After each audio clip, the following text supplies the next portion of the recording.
Salut la compagnie, bienvenue sur Parlons VFX. Aujourd'hui j'ai le plaisir d'inviter Caroline Tarago, lighteuse compositrice à Passion Picture. Elle vous expliquera en détail en quoi consiste son métier ainsi que son parcours. N'hésitez pas à liker, commenter et partager cette vidéo, ainsi qu'à vous abonner si ce n'est pas déjà le cas. Je vous laisse avec cette vidéo. Enjoy. Bienvenue, Salut, tu es en live. bonsoir à toutes. Alors, Caro, tu es donc lighteuse compositrice. Mhm. Tu peux rapidement, en deux mots, résumer où tu travailles actuellement et qu'est-ce que c'est ton métier?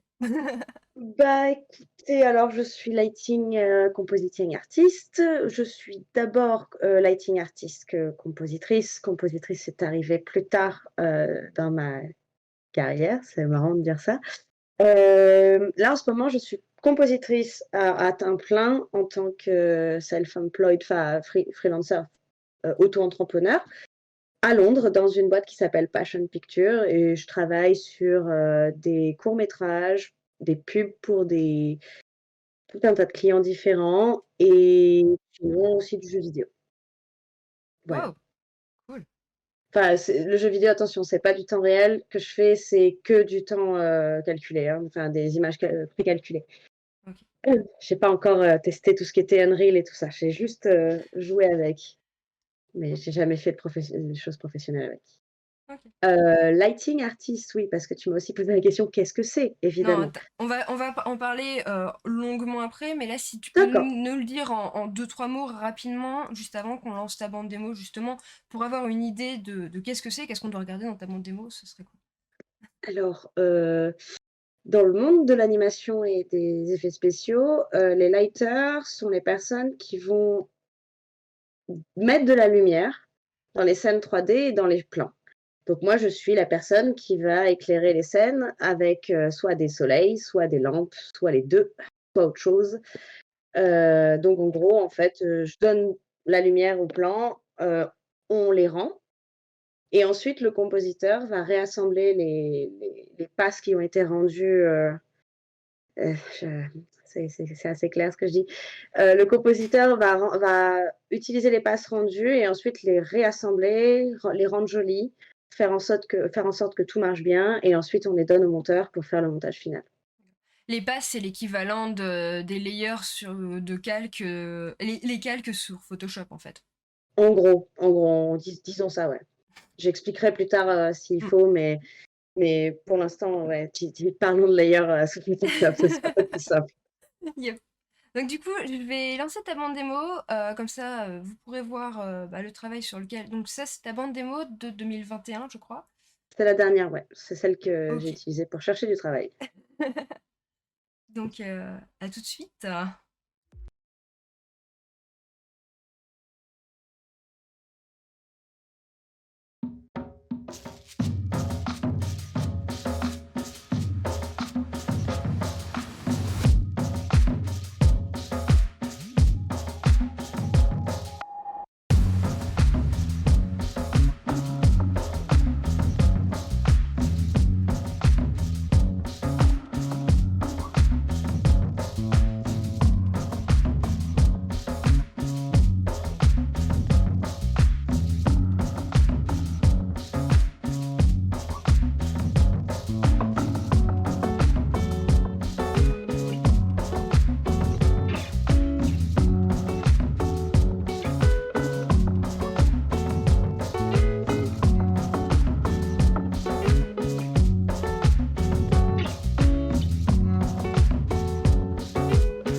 Hop là.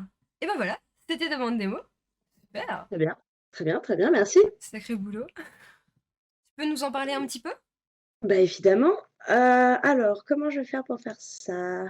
Hop, je Heu, vais montrer ton écran. alors ici, par exemple, ouh là là, ça va aller vite. Je vais essayer de hem, OK, c'est pas le meilleur plan, on va essayer d'en trouver un autre, on en parlera après de celui-là. On va parler de celui-là, par exemple. Alors, C'est de la 2D ou de la 3D là? c'est de la 3D. D'accord. C'est de la 3D et justement, bah, ça, c'est un bon exemple, de travail de lighting et de compositing. Par exemple, sur ce boulot, sur ce clip, c'est un clip de musique d'un artiste qui s'appelle Steve Mason et l'idée, c'était de faire, en sorte de montrer, en fait, la ville où tout le monde s'ignorait, tout le monde s'en foutait, tout le monde se met des notes, enfin bref, vous avez compris l'idée. Du coup, là, en fait, ce qui se passe, c'est que j'ai travaillé en faisant toute la modélisation des assets, tout ça. J'ai joué aux Sims, entre guillemets. Je me suis amusée à faire les décors, mettre les assets, ça s'appelle donc un asset, une voiture, un poteau, le sol, faire l'environnement, mettre les animations des personnages et après sur celui-là, j'ai pas fait de lighting, par exemple. Donc pour expliquer, le lighting, en gros, quand on a une scène 3D, on a tous ces objets à l'intérieur d'une scène 3D. Pour vous rendre ça plus clair, imaginez, un plateau avec des miniatures, des vrais objets miniatures, sauf que c'est en 3D, c'est à l'intérieur d'un logiciel. Et désolée, il faut que j'arrête de faire pour lighter, ces plans-là, on va utiliser des lampes, qu'elles soient artificielles ou naturelles et ensuite on va mettre tout ça «au four» entre guillemets. On va mettre ça à rendre. C'est-à-dire que chaque image va être sortie séparément. Et bah, je vais vous montrer, ça sera le plus simple en fait. J'ai des passes de certains, shots que j'ai faits. Évidemment, forcément, j'ai non, ça c'est des vidéos, ce n'est pas des shots. Par exemple, voilà, ça c'est des images, c'est un plan que j'ai fait, On voit pas. ça arrive, Ah, voilà, ça d'accord. s'ouvre. Forcément, je n'ai pas le logiciel, je peux pas vous montrer, c'est formidable, c'est cool. Donc on va fermer ça, ça marche pas. Coucou tout le monde dans le chat. Si vous avez des questions, n'hésitez pas à les poser. Donc, comme je disais tout au début du live, avant que tout plante, euh, si vous avez des questions, donc vous les mettez dans le chat. Si je les pose pas tout de suite, c'est pas grave, je peux les poser plus tard. Je les ai vus quand même. Donc, n'hésitez pas. Donc, c'est bon, t'as réussi. Bah, j'essaie d'ouvrir une image EXR. Forcément, j'ai pris la meilleure image, comme vous pouvez le voir. En gros, chaque image est rendue séparément. Ah, on voit pas l'image là actuellement. Ah, c'est sympa. Ah oui, forcément, j'ai pas mis ça sur le bon. Et là, est-ce que vous voyez? On voit l'image. Très bien. Désolée, hein, je suis pas du tout habituée au live Twitch, c'est mon premier.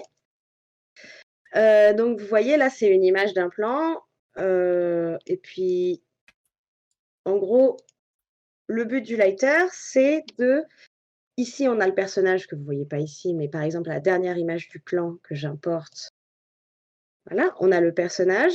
Mon travail a été sur ce plan par exemple de mettre un soleil pour qu'il ait cette jolie vous voyez mon curseur peut-être ou pas? Oui. Qu'il ait cette, jolie petite, lumière sur son visage de fin de journée en hiver et quelques petites lumières très, diffuses derrière pour qu'il ressorte du plan. Donc en fait, mon travail, c'est de rendre le plan joli, en fait, à la base et ensuite de le rendre, image par image. Donc on a une séquence d'images qui ressemble à ça. Voilà, plein de petits fichiers, images et ensuite on va les mettre dans un logiciel de compositing qui s'appelle, bah, soit Nuke, soit Fusion, soit, d'autres. Natron, il y en a plein d'autres et ensuite on va tout réassembler et peaufiner. On va faire, les couleurs, on va genre réajuster si on veut que ce soit un peu plus clair, un peu plus sombre, un peu plus de contraste, un peu plus bleuté, un peu plus rouge, enfin vous avez compris l'idée. Donc en gros, c'est ça mon Euh, travail.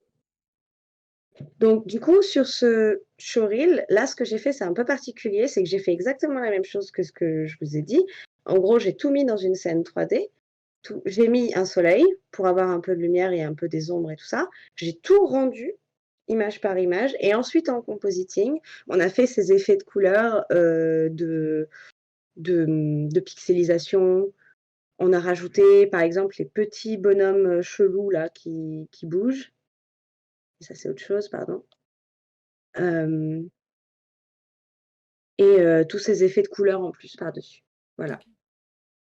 OK. Il y a Ensuite une question dans le chat, hein. bien sûr. Alors je suis pas sûre que j'ai bien compris la question, désolée. Heu, Tu fais comment quoi? C'est du dessin au curseur ou le logiciel génère les lumières en suivant quelque chose?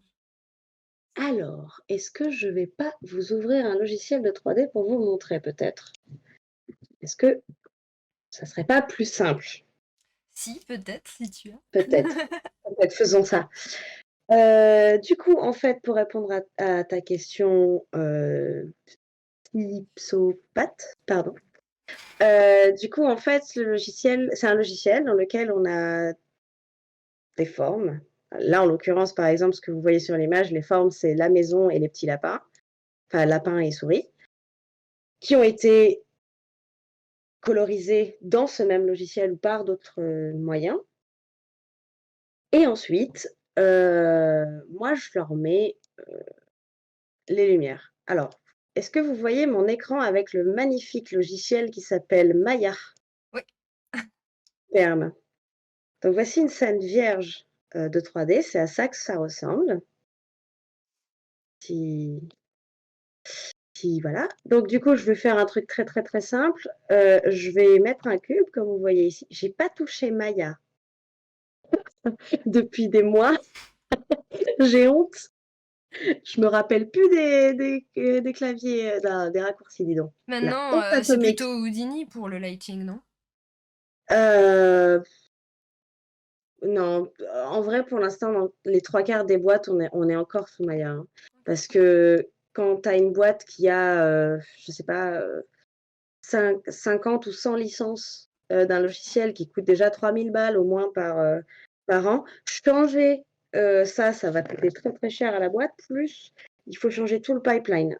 Pipeline, c'est un mot compliqué, c'est-à-dire toute la façon dont la boîte et les projets fonctionnent.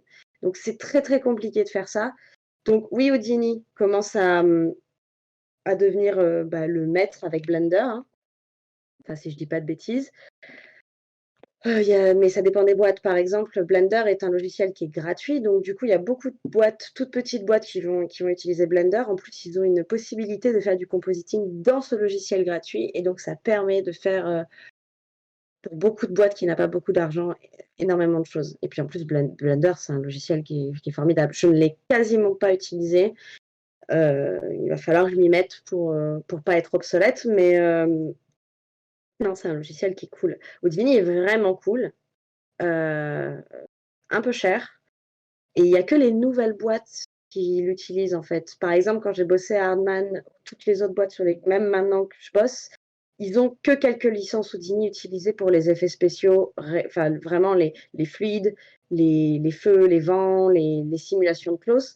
Mais pour le lighting, on est encore, sous Maya souvent parce que c'est un pipeline qui fonctionne, ils ont l'habitude et ils ont peur, souvent de changer parce que ça coûte et parce que c'est compliqué. Je vois. Donc petite démo. Alors on va faire une On a scène un 3D joli cube. sur un superbe cube, magnifique cube qu'on va appeler cube et là je vais mettre un superbe donut qu'on va appeler Jean-Louis. Jean-Louis le Donut. Jean-Louis le donut. Ah ça putain la honte. Ça fait 8 ans que je fais du lighting, je sais même plus utiliser Maya. Voilà, superbe scène 3D incroyable. On est sur de la new wave, c'est formidable. Et du coup, on va lui mettre, des lumières. Alors, on va se mettre en mode rendering, donc lighting. Faire du lighting chez soi sur un logiciel nu qui n'a pas de pipeline déjà fait, ça paraît con comme ça, c'est pas super facile. Je sais même plus où sont les lights. L'enfer. Honte à toi, Caro, honte à toi! comment on travaille, comment on fait les choses. Voilà. Non, pas une ambient light, ça c'est nul. On va mettre une direct light, ça va être la plus simple. Donc, cette light que vous voyez là, excusez-moi, nous sommes en français, cette lumière, ça ressemble à ça. Alors, c'est un peu déroutant, comme ça, Ce sont des mais en gros, flèches. c'est des flèches vous indiquant La direction de la la lumière. direction de la lumière, exactement. Admettons, on va mettre un sol, voyons. Nous ne sommes pas des sauvages. Mettons un sol. Mais on va faire un truc bien, on va faire une petite maison. Voilà, incroyable, on va faire une petite maison. Fallait pas me chauffer à faire de la 3D. Quelle petite maison incroyable! Quel travail d'artiste, c'est fou. Donc nous avons cette petite maison sur un sol incroyable et nous avons notre soleil. Voilà à quoi ça ressemble, une scène ultra basique de 3D. Évidemment, ce soleil, il marche pas tout seul comme ça. Il va falloir, bah,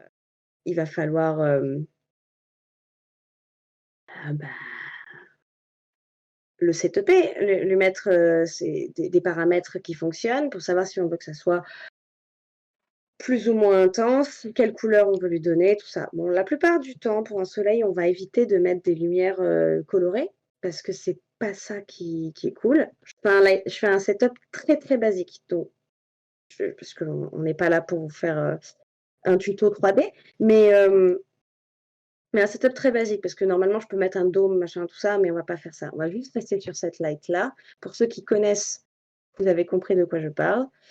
Et oui, en effet, pour répondre à certaines personnes dans le chat, je c'est très bizarre sans chat, sans pipeline. Donc nous allons dans l'attribut de notre light. Comme vous pouvez voir ici, notre, lumière, c'est une type de lumière de direction qui est lumière blanche et l'intensité est 1. On va la laisser à 1 et par exemple, vu que c'est quelque chose de physique, si on veut, que la lumière soit plus quelque chose de fin d'après-midi ou quoi que ce soit, on sait que dans la vie réelle, par exemple, en fin d'après-midi, le soleil est bas, donc du coup, les ombres sont très, très, très longues et et et que les lumières sont un peu plus rosées, tout ça. Donc du coup, l'idée, voilà, le soleil va comme ça, il est un peu long. On va essayer de regarder, voir est-ce que je peux faire un rendu. Mon PC est très, très vieux. On va faire un 50 de Évitons rendu. de tout casser. Ouais, c'est ça, j'étais en train de me poser la question, est-ce que je suis pas en train de faire quelque chose de compliqué? On va voir. Si ça crache, je suis désolée. Ça sera les aléas du métier. Vous aurez déjà compris notre problème principal, les PC nuls qui font que ça crache tout le temps. Alors, voici ma scène, incroyable. Heu, Comment ça se fait que c'est moche comme ça? Attends, je suis nulle à ce Parce point-là? que c'est pas Arnold, c'est Mantra, et Mantra de base, c'est pas C'est terrible. pas Mantra, c'est pas Mantra, c'est Ah, Maya Software, c'est ah oui, encore c'est pire. pire. C'est encore pire. Alors, vous savez quoi? Je vais vous montrer un rendu déjà rendu parce que je sens que j'ai pas préparé une scène, 3D, correcte, hein, on va pas se mentir.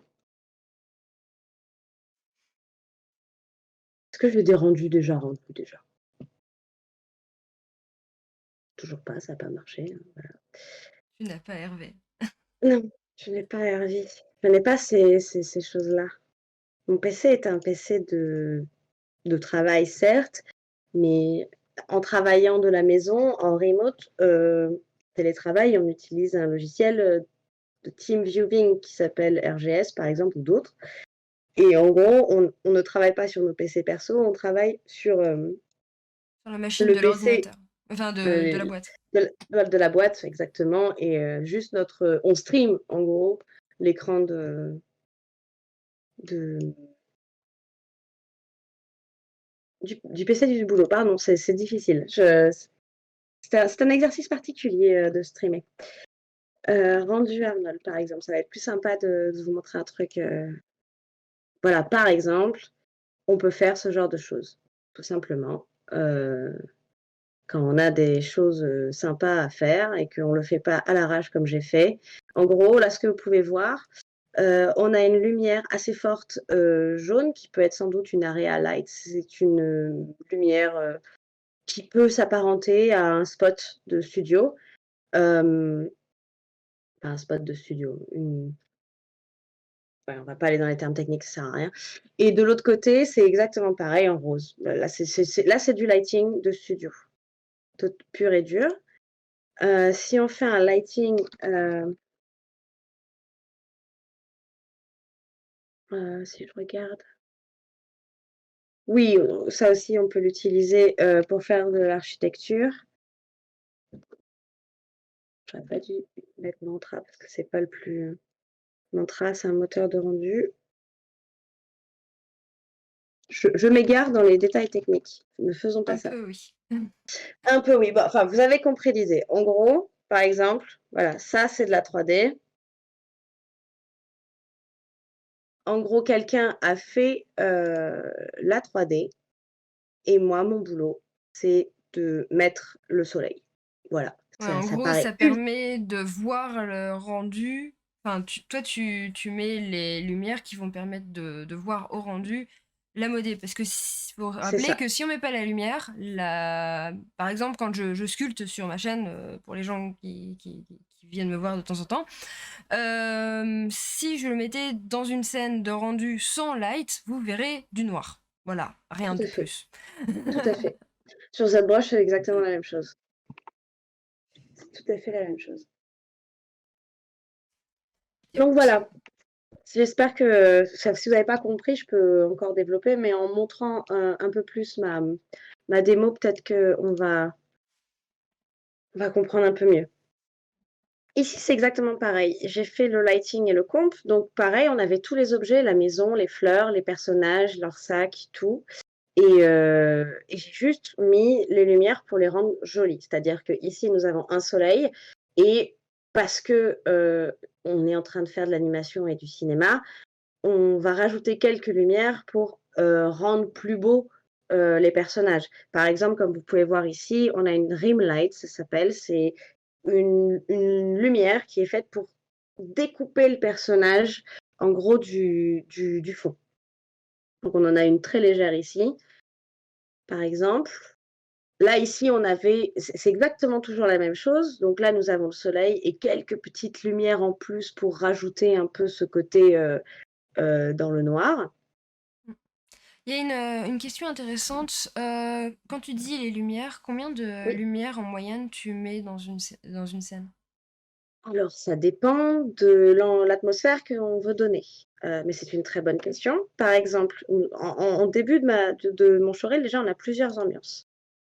Ici, par exemple, là, on n'en avait qu'une seule. Une c'était à peine un soleil. C'était juste pour donner un petit peu côté les ombres, tout ça, parce qu'on allait retravailler et donner cet aspect 2D ensuite en compositing. Donc du coup, on n'a pas trop travaillé la lumière. C'est juste pour donner un petit côté, visible. Ici, par exemple, on a 2 lights par, personnage, enfin 2 lumières par personnage et un soleil, c'est tout.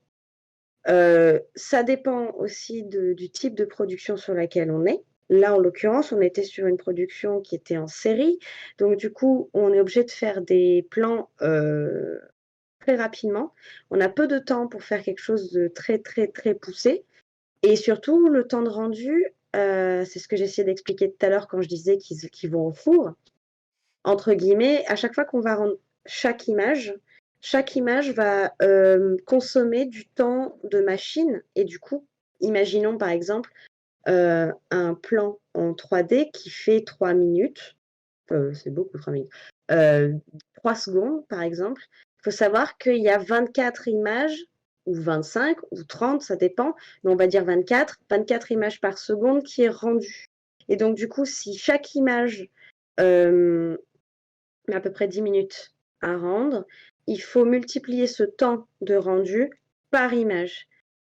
À savoir que, du coup, quand on travaille dans une série pour enfants où on a très peu de temps et peu de moyens, si on met trop de lumière, plus on a de lumière dans une scène, souvent plus le temps de rendu est long. Donc du coup, si j'avais plus que 6 ou 7 lumières par scène, je pourrais dépasser les 10-15 minutes de rendu par image et ça coûte à la fin très cher à la production. Il faut le calculer. Donc ça fait partie aussi de notre travail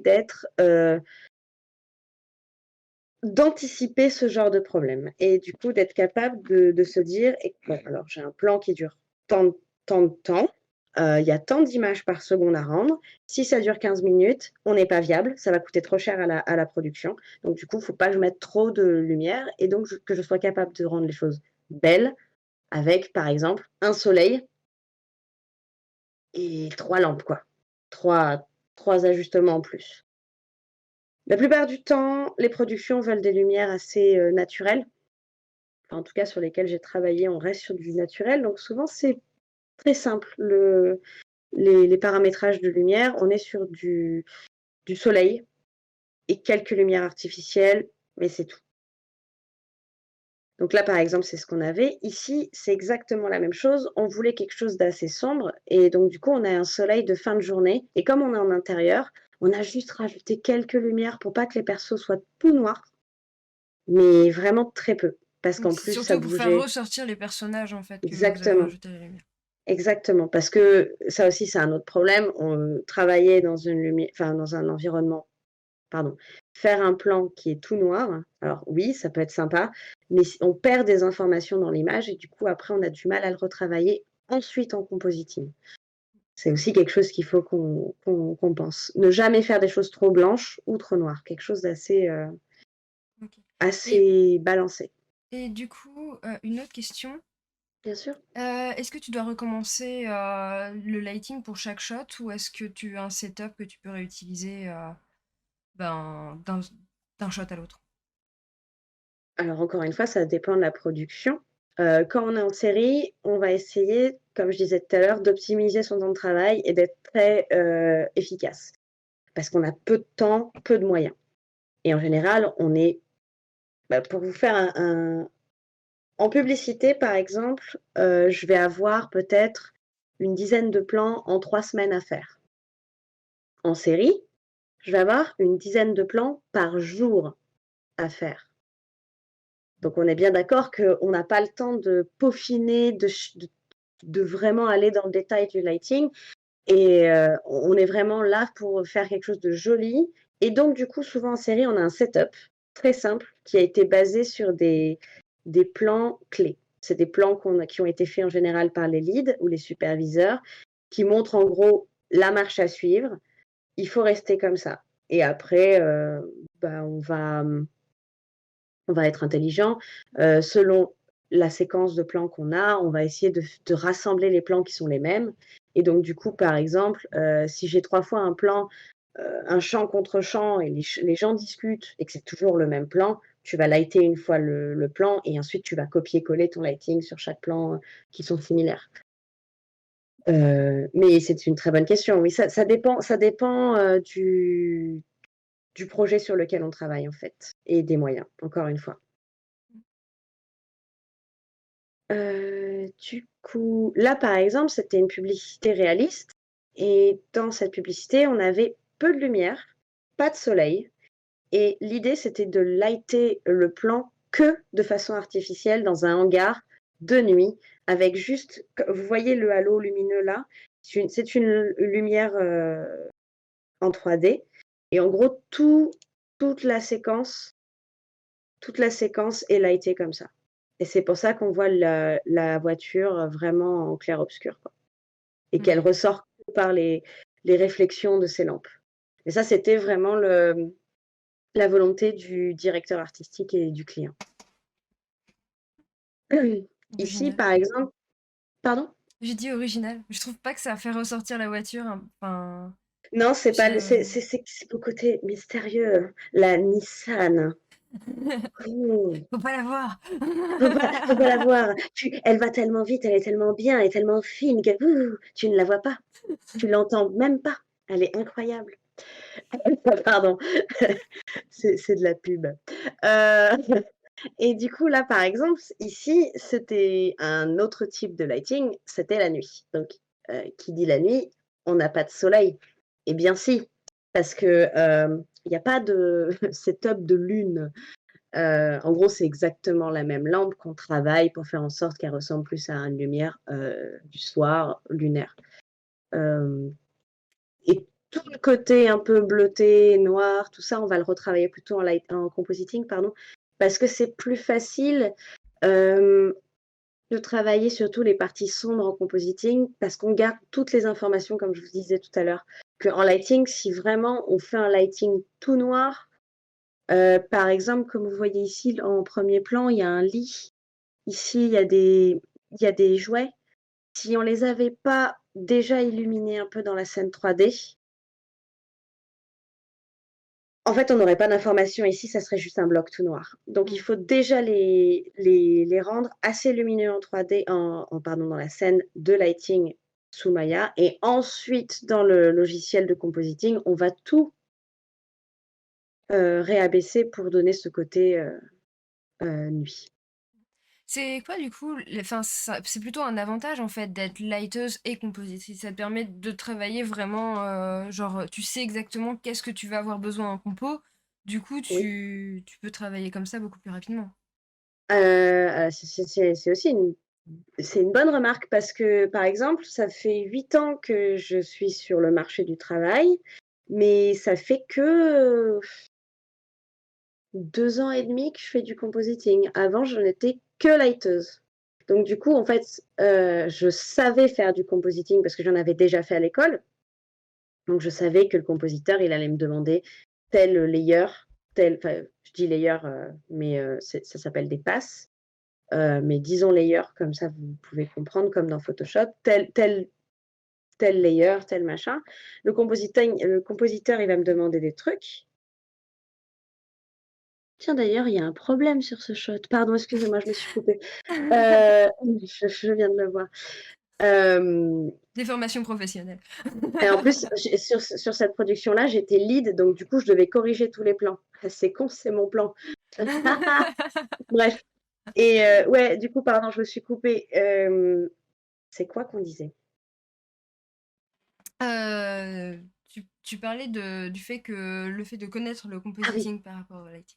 Oui, donc au tout début, j'avais vraiment travaillé les 5-6 premières années de ma vie en tant que lighting artiste pure et dure. C'est-à-dire que je préparais les scènes, je préparais les plans, je mettais les plans au four, je sortais toutes les passes pour les compositeurs, et ensuite les compositeurs faisaient leur, magnifique travail de recomposition et de faisage d'ambiance du plan.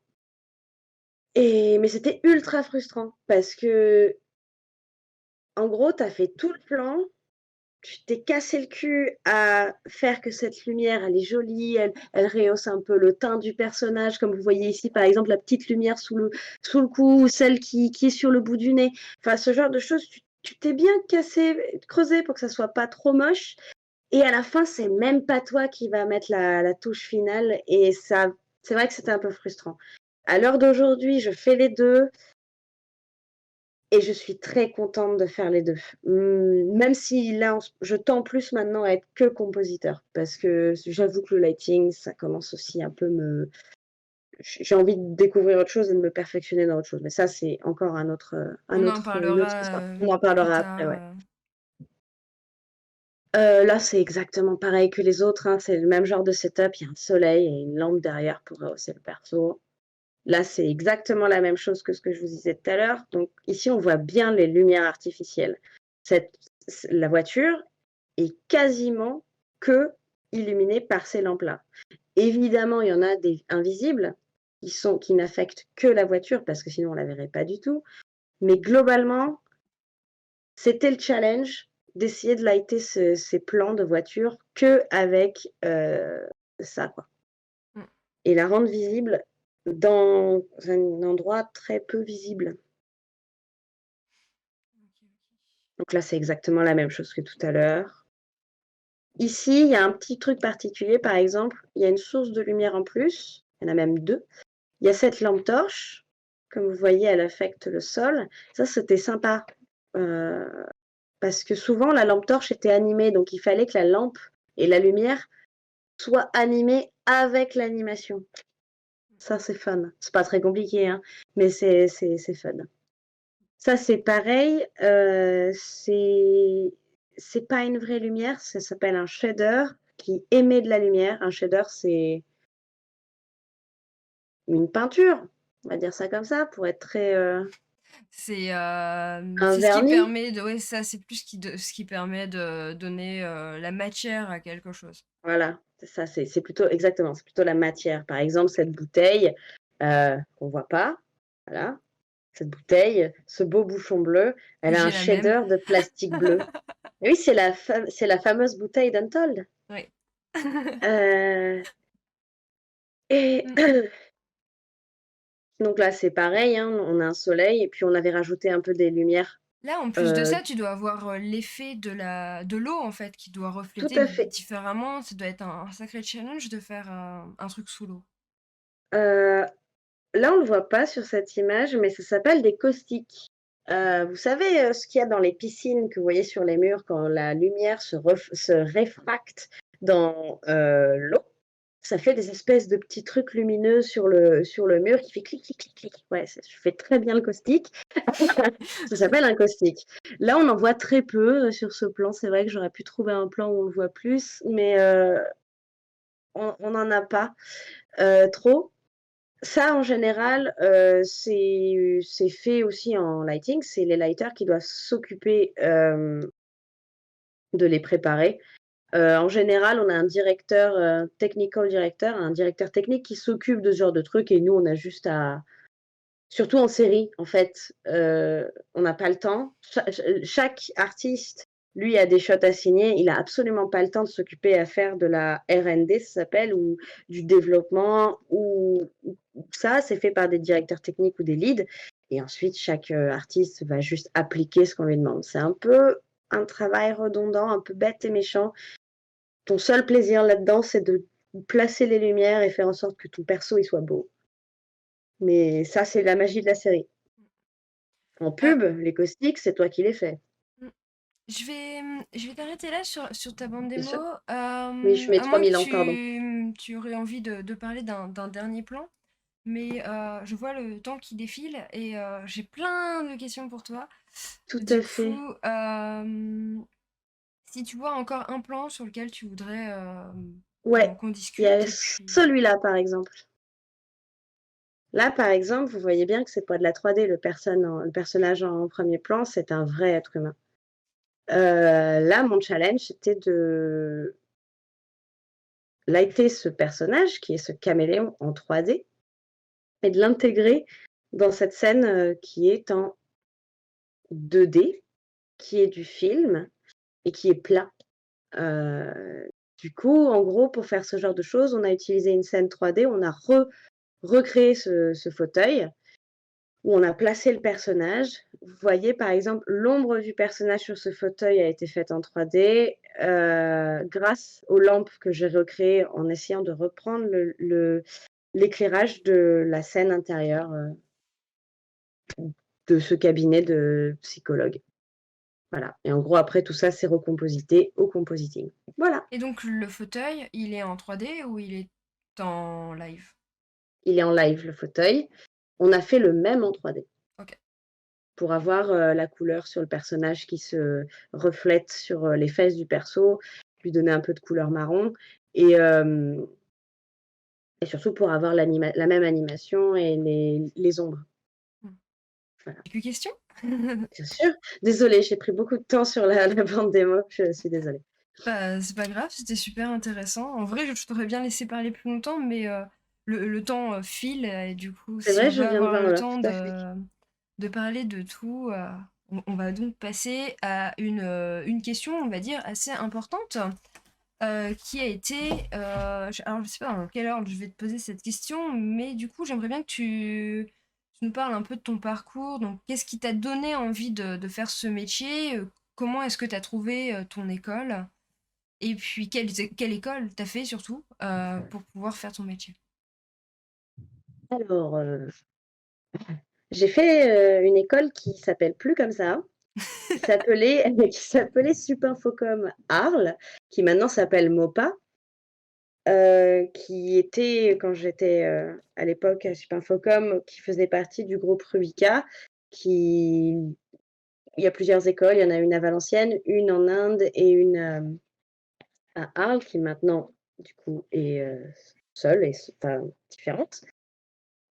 Et pour rentrer à Superfocom, en vrai, pour le métier que je fais à l'heure d'aujourd'hui, c'est du pur hasard. Ah.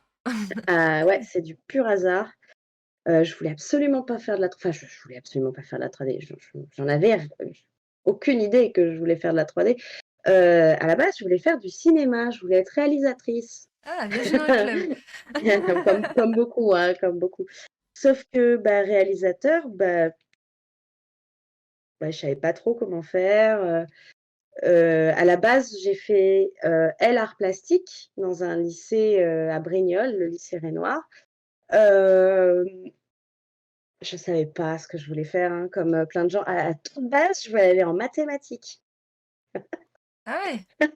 et finalement, j'ai fait L-arts plastique parce que le jour où j'ai, décidé de prendre, vous savez, à la fin en troisième, je sais pas si c'est encore comme ça, mais à la fin de la troisième, on avait un document à remplir avec marqué, nos choix de «carrière» D'école, entre ouais, de guillemets, d'école et de lycée et j'étais partie pour aller en maths.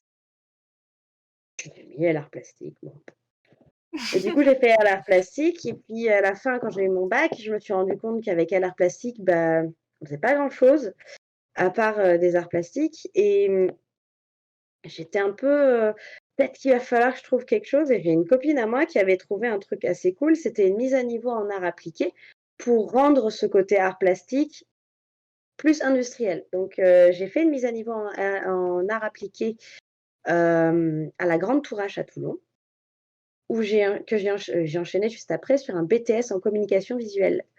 Donc à la base, à la toute base, mon tout premier diplôme, c'est je suis graphiste. Je fais, plutôt, des affiches, des sites web et de la pub et du matte painting parfois, mais à la toute base, je ne fais pas du tout de la 3D. J'ai fait quelques petits courts métrages, incroyables de de jeunes étudiantes en arts plastiques. Ouh là là, c'est un jour, ça sera mes petites casseroles à moi et à d'autres d'ailleurs. Et puis non, arrivée à la fin du BTS, en fait, là-bas, j'ai rencontré des amis, dont un très, très bon ami à moi, qui a fait la même école que moi. Nico, big up à toi si tu nous entends. En fait, c'est lui qui m'avait parlé de la 3D, qui m'avait parlé de cette école et en gros, on était tellement proches qu'on avait décidé qu'on ferait la même école ensemble et je l'ai juste suivi. Bon, il y a aussi le fait que j'ai passé le concours et qu'on m'a acceptée, ça ça a rien aide. à voir, quoi. Mais par contre, du coup, ça s le pa normalement, Supinfocom, c'est une école en 5 ans. Moi, je suis rentrée en troisième année parce que j'avais fait un BTS avant. Donc du coup, j'avais une équivalence. J'avais pas eu à faire les 2 premières années. Ça, c'est Je suis cool. rentrée directement en troisième année, ce qui est aussi un challenge parce que quand tu arrives en troisième année et qu'on te dit: «Tu vas faire un film d'1 minute tout seul en 3D» et que tu connais que dalle, c'est sympa. D'ailleurs, si vous voulez, j'ai mon film d'1 minute, juste là, qui Ah, dure 1 minute, si ça va, si vous voulez le oui, voir. on peut le regarder. On le voit. Enfin, on le voit, on voit qu'il charge. Hem, On voit il charge vachement bien, hein, mais il a il est pas visible, c'est sympa. il est noir. Ah non, c'est bon. Ah, Le thème, de cette année-là, c'était la cuisine. Alors comme vous pouvez voir, c'est pas beau parce qu'à l'époque, on n'avait pas le droit d'utiliser quelque chose qui s'appelle la GI, la Global Illumination, pour la faire très française. C'est la Global Illumination, c'est les rebonds de lumière. Heu, très, très simple, on voit pas forcément parce que, en gros, si je mets la lampe sur ma tronche et que je mets un papier sous ma tronche, on voit pas, mais normalement le blanc, ça fait un réflecteur sur mon visage et on utilise beaucoup ça en 3D et comme dans les studios photo d'ailleurs ou n'importe quel, studio de télévision en lumière de plateau, on utilise, ça s'appelle des réflecteurs, pour créer des rebonds de lumière et déboucher, ça s'appelle, les endroits trop sombres. Ils ont ouais. Ça fait partie aussi de notre travail, de rendre l'image assez, visible. Le thème, c'était la cuisine, et c'était un petit personnage, d'une poubelle qui s'échappe de la cuisine. C'était un exercice d'étudiant pour faire ce film incroyablement, pas foufou, mais bon, c'était ma première réalisation en 3D, je suis plutôt contente quand même. On a mis 1 an. Ah Chaque oui! étudiant mettait 1 an et en gros, l'idée, c'était dans notre 3e année, à Supinfocom, on avait, toute la journée les cours et le soir, la nuit, on travaillait sur nos films. Voilà. En parallèle des études? Bah, ça faisait partie des études. Alors dans l'idée, tu étais pas censé travailler la nuit, hein, mais si tu veux finir ton film, tu vas travailler la nuit. Parce que sinon, parce que pour faire un plan, surtout quand tu commences la 3D, tu mets des plombes, quoi. Voilà. Mmh. Et puis après sup, bah, j'ai eu mon diplôme de réalisateur numérique et puis en ayant fait un film qui s'appelle Sahara, hem et puis j'ai commencé la vie active, en cherchant du travail. Voilà. Je peux vous raconter comment c'était sympa de chercher du travail dans ce domaine, dans un pays où Pôle emploi ne sait pas ce que tu fais et quand tu lui dis que tu fais de l'animation et qu'il te demande si ça tombe à phare, Ah ouais. ah ça c'était un grand moment. C'était un grand moment. Je fais de la 3D. «Mais comment ça? Vous mettez les lunettes?» «Non, non». Mais je comprends très bien, il y a pas de souci, il y a aucune honte à pas savoir, ce que c'est, mais c'est juste que, bah, du coup, quand tu es fin d'étudiant, tu as absolument aucun boulot, tu sais pas vraiment comment trouver du travail à part contacter toutes les boîtes par toi-même et faire ta démarche tout seul, d'envoyer ton CV, envoyer tes 2 pauvres vidéos en 3D que tu as fait, là, c'est la seule chose que tu peux faire, et voilà quoi. Parce que Pôle emploi, personnellement, en gros, je me suis fait radier très vite parce que je suis allée à Pôle emploi, je leur ai dit: «Bonjour, je cherche du travail dans l'animation». Ils m'ont dit que j'avais pas mon BAFA, ils comprenaient pas. Je leur ai dit: «Vous inquiétez pas, je vais me débrouiller». Ils m'ont radiée. Voilà, parce que j'ai bien vu qu'on allait aller nulle part. Ah ouais. Bah, ils voulaient me faire des formations pour être, moniteur de colo. Oui, donc C'était pas rien à mon voir. métier, aucun rapport. C'est pas que je voulais pas être moniteur de colo, mais c'est pas mon taf, quoi. Du Donc coup, au voilà. début, tu étais partie pour être animatrice et pas lighteuse? Heu Pendant mes années d'études, hem, j'avais envie, de faire de l'animation, au tout début, pendant un temps, parce que je trouvais ça magnifique, d'arriver à donner vie à des personnages qui sont que des tas de pixels au final, qui n'existent pas et qui ne sont pas palpables et je trouvais ça incroyable. Finalement, j'ai pas fait ça parce que revenons à ses amours, principaux, j'aime faire de jolies images et du coup, au final, j'ai fait du lighting compositing parce que j'aime faire des jolies images, en fait et j'ai laissé le plaisir de donner vie aux personnages à d'autres. Mmh. Voilà. Et du coup, tu as trouvé ton emploi, en France ou bien ton premier emploi en France ou bien, ici à Londres? Alors, je ne voulais absolument pas, rester en France. Bah, ça peut paraître idiot, mais vraiment, j'avais vraiment envie d'apprendre l'anglais, j'avais vraiment pas du tout envie de bosser à Paris. J'avais fait des stages de graphiste à Paris, je m'y plaisais pas dans cette ville, je la trouvais trop agressive. Moi qui viens de la campagne, j'étais trop violent. Alors du coup, j'avais décidé d'aller à Londres. C'est plus grand que Paris. Ah bah, c'est beaucoup plus grand, oui et puis surtout en plus, je parlais pas la langue. Ah! Incroyable. L'idée est folle. Je viens de me rendre compte de l'absurdité du truc. J'ai Je eu voulais la même absolument pas idée. aller à Paris parce que je venais de la campagne, mais je suis allée à Londres. Ouais, non, c'était trop cool. En gros, après, Superfocom, la dernière année de Superfocom, elle était ultra intense parce qu'elle était seulement, axé sur notre film de diplôme. Donc du coup, on travaillait jour et nuit, les week-ends, les vacances, on n'avait pas de repos, quoi.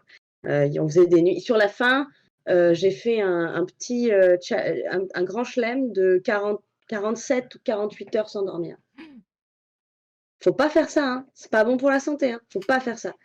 Et du coup, après, j quand tu passes une année à travailler énormément, quand tu as eu ton diplôme et que tu as plus rien à faire, la dépression, quoi. La dépression, l'enfer.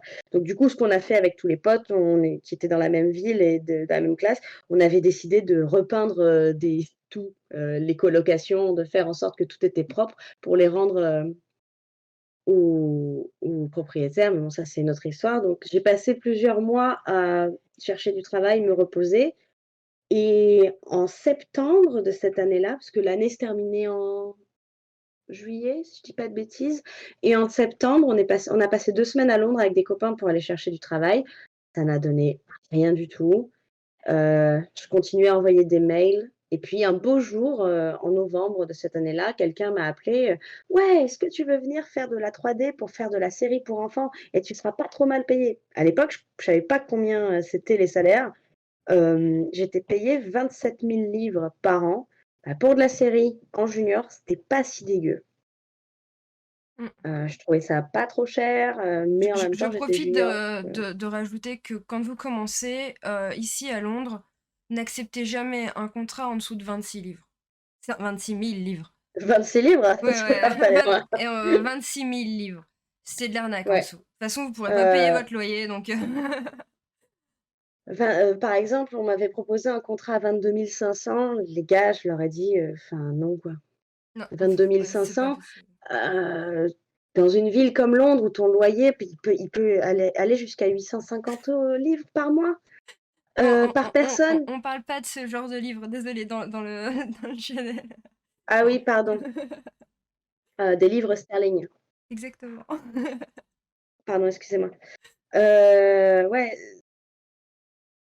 c'est compliqué de finir son mois correctement dans une ville pareille où tu vas dépenser 150 balles pour, payer tes transports, que la bouffe, parfois tu peux dépenser jusqu'à, 15-20 balles par jour pour te nourrir, hein, Ah selon ouais. où tu travailles et comment après, faut pas être un glandu non plus, mais au début, quand tu arrives dans la ville et que tu sais pas comment faire, tu dépenses beaucoup d'argent dans ce genre de choses parce que tu sais pas comment faire autrement que, s'acheter du tout prêt parce que ta cuisine elle est nulle. Enfin bref. Ça c'est partie de la vie, du Ah, début. Au début, c'est bon. tu on était un peu des clodos quand même, hein. Des Une petite clodos pas si mal payés, mais des clodos quand même. Une petite question qui est passée, Bien que sûr. je pense que c'est le bon moment de poser. Comment ça se passe la première semaine dans la boîte quand tu es nouveau? Bah, alors, pour l'instant, j'ai fait quand même pas mal de boîtes. J'ai changé pas mal. Heu, Ça s'est jamais mal passé dans le sens où tu es pas dévisagé, tu es pas pris pour un naze. J'ai pas de souvenir de ça, entre guillemets, le premier jour quand tu arrives, déjà, il y a une gentille personne qui vient te voir, qui te dit: «Alors ça, c'est ton bureau, ça, c'est ton PC, là, il te donne un papier avec tous tes mots de passe, tous tes trucs, on t'explique on te Je donne un panique. package avec tous les trucs de la boîte, genre, alors là, il y a les toilettes, il y a la cuisine, tu as le droit de bouffer ci, tu as le droit de faire ça». Mais ça, on en reparlera un peu plus parce que je vais développer sur la vie du studio après, quand on va Ouais, parler je pense de. que ce sera une bonne Ouais, chose. je vais développer parce que je voulais parler justement des Mais des des studios. du coup, tu as trouvé ton emploi donc dans un studio de publicité et tu dis que tu as fait beaucoup de boîtes pour le moment. Comment ça se passe? Tu étais donc freelance à l'époque ou on t'a embauché Pour pour mon cette premier boulot, publicité? j'étais salariée. D'accord. J'étais salariée. Je savais pas du tout ce que c'était le freelance à l'époque. Enfin, je le savais, on m'en avait vite fait parler, mais j'étais terrorisée et j'aurais accepté tout, mais je me suis dit: «De toute façon, on apprendra sur le tas, il y aura des potes autour de moi qui vont m'expliquer comment ça marche», mais j'avoue que j'étais contente d'avoir un salaire, hein, enfin d'être salariée parce que j'avais rien à m'occuper à part donner mon compte en banque. Mmh. Les impôts étaient déjà pris à la source, donc j'avais pas à m'occuper de quoi que ce soit. C'était très bien quand tu arrives dans une ville Quand on arrive en arrive de nulle vacances. part, c'est compliqué, quoi. OK. Pardon. Ouais, donc premier boulot, j'y suis restée 1 an et demi. C'était vraiment cool parce qu'en plus c'était marrant parce que c'était une boîte d'architecture et c'était la première fois qu'ils faisaient de l'animation. Donc il y a eu beaucoup de problèmes, Ah beaucoup de ouais, problèmes. il Ah ouais, changeait drastiquement de ils savaient pas du tout dans quoi ils se lançaient les mecs parce que faire de l'architecture, tu pas besoin de beaucoup de gens et ça paye énormément. Petit conseil pour les gens qui veulent faire ce métier, si vous avez pas de thunes et qu'un jour on vous dit: «Est-ce que vous pouvez nous faire des rendus en lighting pour de l'archi?» Je l'ai jamais fait, mais tous mes potes qui l'ont fait, ça douille, ça paye, mais de ouf. Tu vas pas travailler longtemps, mais même si tu travailles 2 semaines, tu vas te faire des thunes, c'est pas mal. Voilà.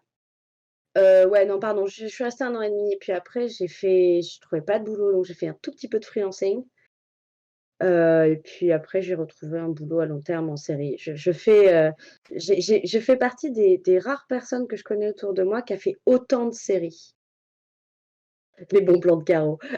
J'en ai plein. En plus, c'est un jeu de mots, les bons plans. Ah, pour ceux qui l'ont, pardon, oui, excusez-moi. on l'a. Merci, merci, merci. Ouais, du coup, après l'école, j'ai pas fait beaucoup de boulots différents. J'ai fait d'abord 1 an et demi en série dans la même boîte où j'ai pu un petit peu évoluer, c'était cool. J'avais un lead super qui m'a appris énormément de choses et ça, c'est cool. C'est pas donné à tout le monde et vraiment, je suis très reconnaissante de ça parce qu'on m'a appris beaucoup de choses, notamment à ne pas être trop zélé et croire qu'on est les meilleurs, heu, même si on est bon. Et puis ensuite, j'ai fait un peu de freelancing et j'ai repris des boulots de série et C'est ensuite j'ai tu peux nous travaillé à pardon, ah non, oui, non, vas-y, continue, je te poserai la question juste après. j'ai travaillé, à Cartoon Network, pour Gumball où là j'ai fait, du lighting, un peu, mais j'ai surtout fait du matte painting en fait. Je faisais les environnements de Gumball. J'ai quelques j pour vous montrer un exemple. Mmh, Gumball. J'ai travaillé sur la saison 5. J'ai pas d'exemple d'un plan à moi particulièrement, mais pour vous montrer le look. Est-ce que vous voyez? Non? Oui, on voit. Ouais, si c'est bon. Pour vous montrer le look de la série, Je vérifie. par exemple, un plan comme ça, tout ce qui est au fond là, c'est des photos qui ont été prises, par nous, manuellement, dans des quartiers de Londres ou d'Angleterre. La pelouse, c'est pareil. Tout c'est des vraies photos. Et c'est des photos qui n'ont pas été achetées, c'est des photos qui ont été faites. Du coup, c'est Et du nous photo ensuite, bashing, la série. c'est du photo bashing. Tout est du photo bashing. Et les seuls trucs qui sont faits en 3D, parfois, je vais essayer de vous trouver un objet en 3D par exemple. Est-ce qu'on a de la 3D? Ah, par exemple, si on a de la 3D, pour faire cet environnement, les murs, le sol et les chaises et tables, c'est de la 3D. Mais la plupart du temps, c'est que de la photo. Donc le but de cette série, c'était de mélanger 3D, photo, 2D, les personnages comme vous pouvez le voir, les effets spéciaux qui sont faits en 2D ensuite aussi par-dessus. Par exemple, bah, le lait ici, ça c'est des effets spéciaux en 2D. Ça, c'est de la 3D. Donc il y avait des fois, il fallait que je rende les environnements en 3D et ensuite que je repasse sous Photoshop et que je fasse tout le reste. Et c'est du compositing poussé, poussé. Voilà. Tu voulais me poser une question? Oui, tu parlais que tu avais, travaillé pendant un petit temps, en tant que freelancer. Comment ça se passe au juste, ici à Londres? Alors, j'ai travaillé après Cartoon Network et d'autres boîtes en freelancing beaucoup plus longtemps. Mon expérience du freelancing, j'ai dû en faire tout cumulé presque 2 ans maintenant avec, depuis que je suis en freelance. L'expérience du freelancing et de l'auto-entrepreneuriat en Angleterre est vachement cool. Franchement, c'est quelque chose que je trouve vraiment, vraiment cool. Contrairement à la France où tu as énormément de papiers, d'administration et je t'avoue, n'ayant jamais pratiqué en France, je ne sais pas trop comment on fait, à part le fait que c'est compliqué. J'ai beaucoup de potes qui ont travaillé, de France en auto-entrepreneur pour des boîtes en Angleterre et ils m'ont expliqué les trucs, j'ai pas compris la moitié des choses et il va falloir que je me penche dessus, étant donné que j'ai envie de retourner en France vivre. Le freelancing en Angleterre, c'est très simple. Tu vas dans une boîte, tu te vends comme, n'importe quel commercial se vendrait, pour ses services. «Bonjour, je fais du lighting et du compositing. Vous avez besoin de moi pour tel ou tel projet. Je serai là 3 semaines». Je leur dis, en gros combien je prends par jour et on fait un devis et à la fin du projet, quand tout s'est bien passé, je leur envoie une facture avec le nombre de jours, travaillés, tout ça. Ils me payent. En général, ils payent en général sous 15 jours, hein, souvent, hein. C'est rare que ça mette beaucoup plus de temps. Donc c'est cool, tu reçois ta paye. À savoir que ta paye, elle est en brut. Tu as pas les impôts qui sont partis derrière. Et en gros, un des premiers trucs qu'on m'a dit quand je suis arrivée à Londres, quand tu es freelanceur, ta paye, tu la coupes en 3. Un tiers pour les impôts, un tiers pour ta vie et tes frais et un tiers pour le fun ou le à côté pour plus tard, ou en cas de problème quand tu as pas de boulot. Parce que bien sûr, évidemment, en tant que freelancer, il y a des mois où tu travailles et tu vas peut-être parfois te faire des sommes astronomiques. Il m'est arrivé une fois dans ma vie de faire en un mois et demi 8 600 balles. 8 600 balles! Ça ne m'était jamais arrivé de ma vie, j'étais folle parce que j'avais travaillé tous les week-ends, j'avais travaillé tous les jours et que j'avais explosé, les les les quotas de travail, tout ça. Faut pas faire ça non plus, hein, c'est pas bien, il faut dormir aussi. Mais j'avais besoin d'argent et j'avais plein de projets qui passaient, donc j'avais été, très open à tous les projets et j'avais pris tout. Mais sur ces 8 500 balles, par exemple, bah, il y a un tiers qui part pour les impôts, donc tu as 3 000 balles d'impôts. En gros, si je dis pas de bêtises, tu as 22 d'impôts sur le revenu et je crois que tu dois rajouter 9 pour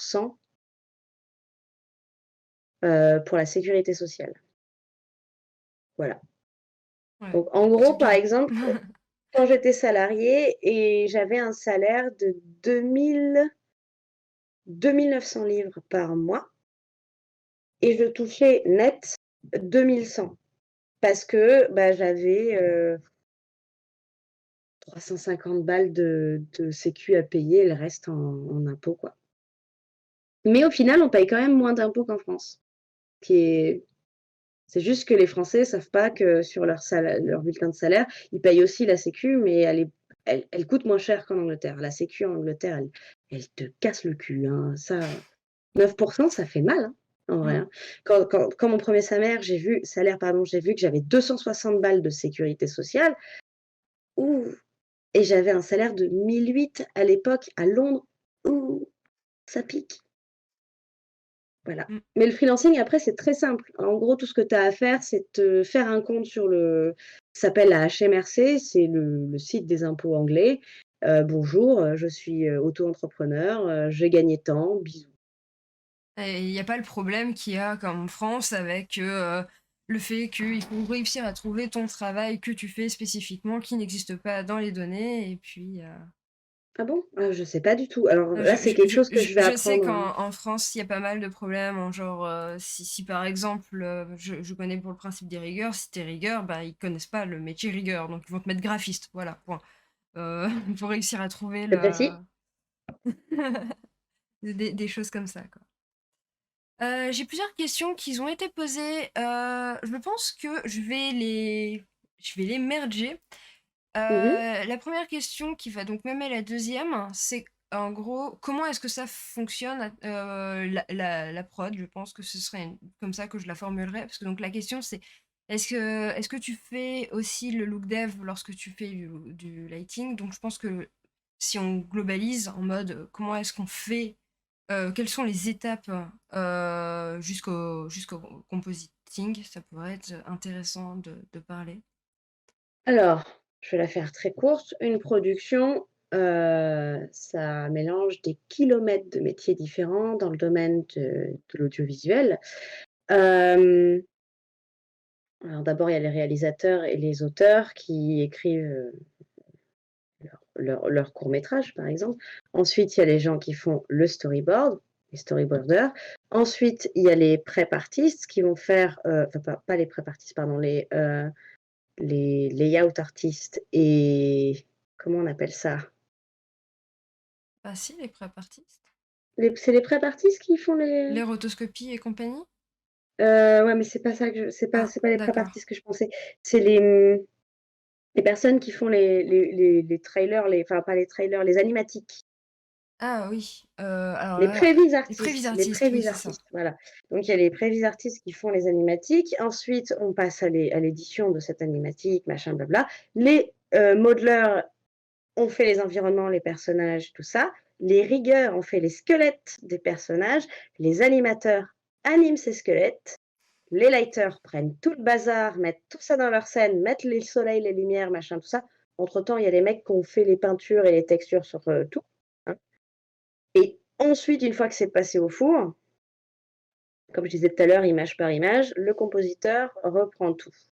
En OK. gros, je l'ai fait très rapide, mais c'est Mais en gros ça. On se passe le bébé et le compositing lighting, c'est souvent tout à la fin, avant le montage. OK. Et du coup, vous, en tant que lighter, vous vous occupez ou pas du shading ou c'est encore d'autres personnes? Ça dépend de la production. OK. En série, par exemple, pas du tout. En série, le lighter, il fait que du lighting. Son boulot, c'est de préparer la scène, de débugger le bazar, de mettre des jolies lumières et ensuite d'envoyer ça au four, encore une fois, de rendre les images. Et avant ça, il y a des look dev artistes et des shader artistes ou texturing artistes selon la technique utilisée ou les 2, hem, qui font tout ce qui est peinture sur les persos et sur les environnements. En général, en série, c'est des départements séparés, hein. Le look dev par exemple, quand j'étais à Blue Zoo sur la série où il y avait les petits lapins, ça s'appelle, en vrai, j'ai pas trop le droit de montrer des trucs parce Ah bah, que, je montre pas du coup. j'ai le droit j'ai le droit de montrer ce que j'ai là parce qu'ils sont sortis, ces épisodes. Voilà, cette série-là, On le voit pas. c'est normal, c'est pas le bon écran, évidemment. Cette série-là, par exemple, on avait plusieurs départements et c'était assez bizarre dans la série. On avait un département look dev, un département asset. Donc le département asset, c'est celui qui s'occupait de faire justement le texturing et le toutes les belles couleurs que vous voyez ici. En gros, le fait que cette commode soit en bois, que ce pot soit en plastique, que ce personnage soit peint, enfin tout ça quoi. Mmh. Et nous, après, il y avait notre département à nous qui faisait, la lumière. Et d'habitude, en série, il y a qu'un seul, enfin, je dis d'habitude, mais j'ai eu plus l'habitude de travailler avec des départements qui étaient plus un département asset modeling, où ils faisaient le look dev et les textures et ensuite on avait le lighting. Mais là, c'était particulier, on avait un autre département qui faisait le look dev en plus. OK. Ce qui a créé quand même, je trouve, pas mal de problèmes. D'ailleurs, je vais en venir à la question qu'on me demande depuis tout à l'heure. Ça y est, je la Mmh. pose. Heu, Vas-y. c'est pas trop compliqué de travailler, sur un seul, travail et sans, avoir de visibilité sur le reste de la production? Et il a même ajouté: «C'est C'est comme une très essayer bonne de faire un question. dessin à plusieurs mains». C'est exactement le principe Alors, de notre, métier. c'est une très bonne question, sauf que je vais répondre à un truc très facile, c'est que étant en fin de chaîne, moi, j'ai la vision globale déjà de toute la production. C'est-à-dire que moi, ce que je vais sortir, il y a déjà eu, 6 mois de travail avant dessus. Donc, c avant de voir mon travail fini, avant de faire, ce que vous pouvez voir là sur ce plan, par exemple, il y a eu la même, vidéo sans les lumières. Donc j'avais déjà le son, j'avais déjà les dialogues, j'avais déjà, l'animation, j'avais juste pas les couleurs ni, la lumière. Donc on avait déjà l'idée de ce qui se passait dans le truc. Après, pour les autres départements, par exemple, une personne qui s'est occupée de faire le travail de ce personnage, par exemple, elle s'en fout de ce qui se passe, en fait. Enfin, en théorie, elle est pas censée s'en foutre. C'est bien sympa de savoir ce qui se passe, C'est un mais plus. pardon, oui? C'est un plus de connaître ce qui C'est nous un plus de entoure. connaître, carrément. Mais je veux dire, la personne, elle va se focaliser sur le client et le directeur m'ont dit qu'on veut que ce personnage ressemble à tel dessin. Il faut que je le modélise comme ci, comme ça, exactement ce que tu fais en sculpte, par exemple. Si tu avais une commande de quelque chose, tu devrais te contraindre à la commande de ton sculpte. Et ensuite, les look dev artistes vont faire toutes les textures et tout ça, et c'est pareil. Eux, ils vont faire leur travail en suivant les idées, les concepts qu'on leur a donnés, en amont. Le plus compliqué au final, c'est les mecs qui font du concept art avant, il y a un réal, et un client qui leur disent: «Moi, je veux que ça soit beau comme ça et que ça soit bleu et qu'il se passe ça». Et toi, tu es là genre: «Faut que je te sorte un truc à partir de ces 3 mots? Ça va être formidable. Est-ce que je peux avoir des références, des idées?» Et ceux-là, je connais pas leur travail, je me permettrai pas de parler pour eux et je pense que j'ai beaucoup, beaucoup, beaucoup simplifié la chose. Hem, mais je pense que parfois, comme quand j'étais graphiste, quand tu as un client qui te dit: «Moi, je veux ça» et que, la demande, elle est ultra vague, pour eux, c'est vachement plus compliqué. Pour moi, tout a déjà été fait, donc c'est pas un problème pour moi. Et puis souvent, je vais dire un truc, on a tellement pas le temps, en série en tout cas, de se préoccuper de ce qui se passe dans la série qu'on s'en fout, hein. Il faut que ça soit beau, point, Bien pas qu'il y ait de résumé. problème. Ouais, mais c'est malheureux. Par contre, c'est vrai que c'est pas cool. Mais en plus, par exemple, pour une série comme ça où tu as travaillé 1 an et j'étais lead sur cette série, je me tapais, des problèmes à régler, mais toute la journée. J'en avais plus rien à secouer, j'en avais marre, j'en avais marre. J'avais qu'une envie, c'est que qu'on me laisse tranquille et que je fasse mes petits lighting tout choupi, de mon coin, quoi. Mais non, quand tu as des responsabilités et que tu as une équipe à gérer, bah, Pendant un moment, tu as fait, du comment ça s'appelle? De puppet l'animation making. en stop motion. Tu veux bien nous en parler un petit peu ou?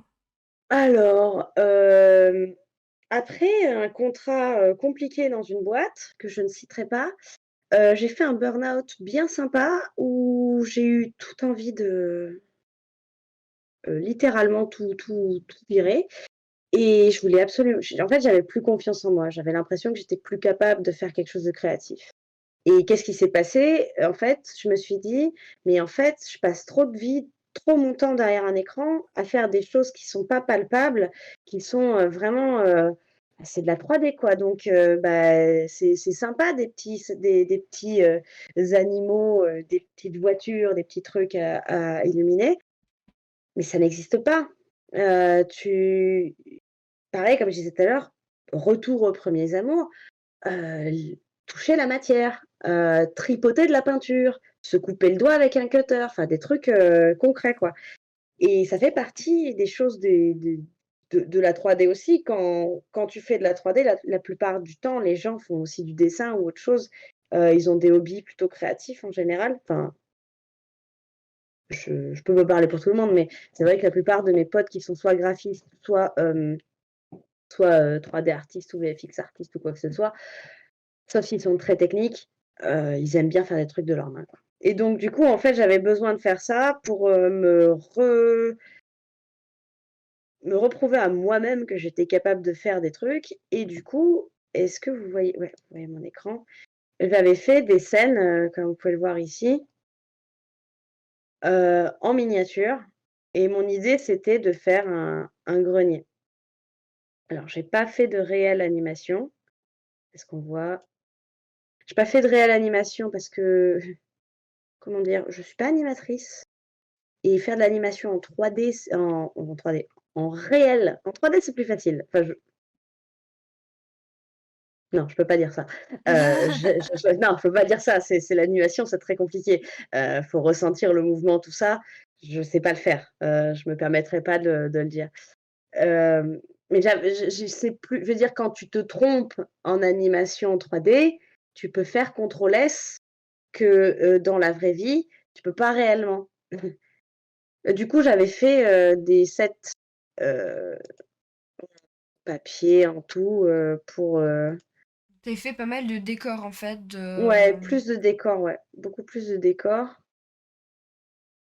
Hem, et j'avais fait un personnage. Alors là, j'ai fait cette, superbe petite guitare, guitare, à la main et j'ai appris beaucoup de techniques. Par exemple, pour faire cette guitare, j'ai regardé comment on faisait une vraie guitare, donc faire de la vraie lutherie.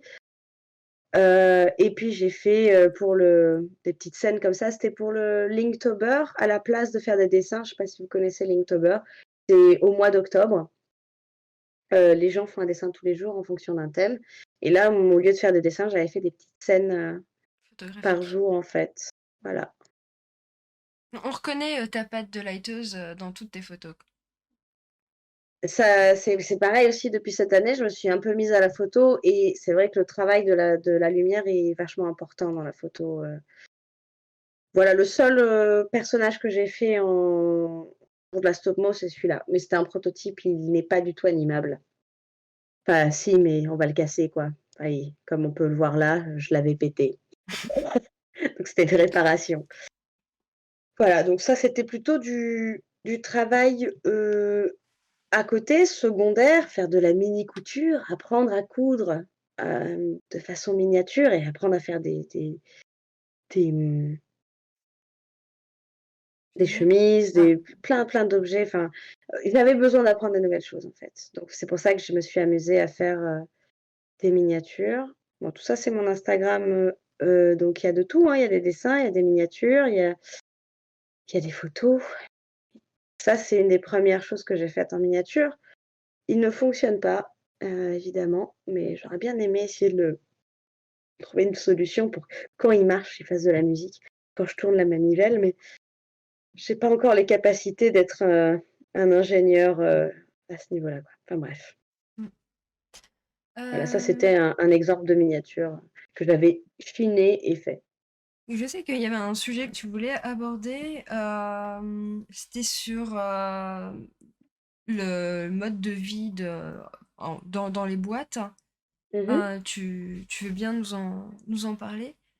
Alors oui, en fait, c'est quelque chose que je me suis rappelé, en fait, quand on en avait parlé la dernière fois, toutes les 2, quelque chose qu'on n'aborde pas souvent et qui est très important et puis, en plus, maintenant qu'on travaille tous à la maison, je me suis rendu compte quand même qu'il y avait pas mal de choses qui me manquaient au travail dans le studio et du coup, l'ambiance qu'il y a dans les studios. Alors évidemment, chaque studio a son ambiance, hein. Il y a des studios où personne se parle, quand tu te croises à la cuisine pour te faire un café, c'est: «Salut». Ça existe des sujets comme Je ça? Ah bah, il y en a plein, Ah, j'ai il y en a pas plein, encore il y en a eu plein, l'occasion. il y en a Heu, plein.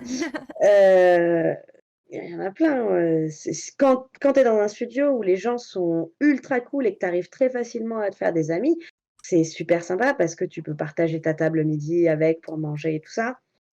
Ouais, non, c'est quelque chose qui me tenait à cœur de parler, la bouffe dans les studios. C'est con, mais heu, c'est quelque chose qui est vachement, un tissu social.